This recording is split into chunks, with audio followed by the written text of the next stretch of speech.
Here's another, like these guys are yelling at each other now. So here's another vestige of payphones, of our payphone past.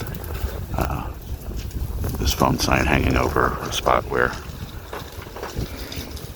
a payphone used to be. And normally you'll see like a set of spikes or some outline of where the base of the phone used to be, but this time I'm not seeing anything.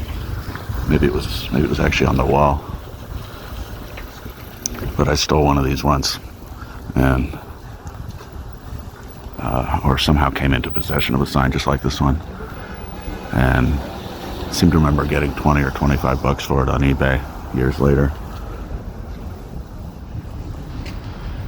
But yeah, I see no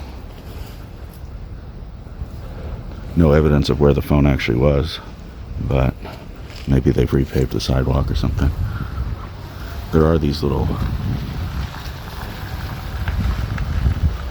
hooks. Maybe this is where it was.